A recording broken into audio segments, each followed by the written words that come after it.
ఒక కొత్త programme plan చేస్తున్నాను. దాని పేరు ఫెస్టివల్ పేరు ఆవకాయ్. ఆవకాయ్ అమరావతి ఫెస్టివల్. మళ్ళీ కొత్త కాన్సెప్టా?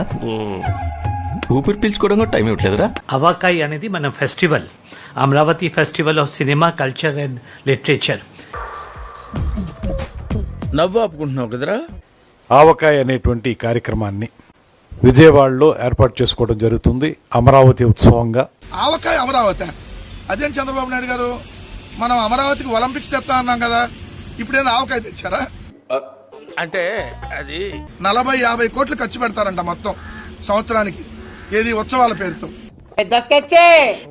మెడికల్ కాలేజీలు కట్టడానికి డబ్బులు లేవు, ఉద్యోగులకు జీతాలు ఇవ్వడానికి డబ్బులు లేవు, ఆరోగ్యశ్రీకి డబ్బులు లేవు, ఫీజు రింబర్స్మెంట్కి డబ్బులు లేవు. చంద్రబాబు నాయుడు గారి కొడుకు, ఆయన దత్తపుత్రుడు స్పెషల్ ఫ్లైట్ లో తిరగడానికి డబ్బులు ఉన్నాయి. అమరావతి ఆవకాయకి డబ్బులు ఉన్నాయి. ఏదైతే విశాఖ వంకాయకి డబ్బులు ఉన్నాయి, కర్నూలు కాకరకాయకి డబ్బులు ఉన్నాయి.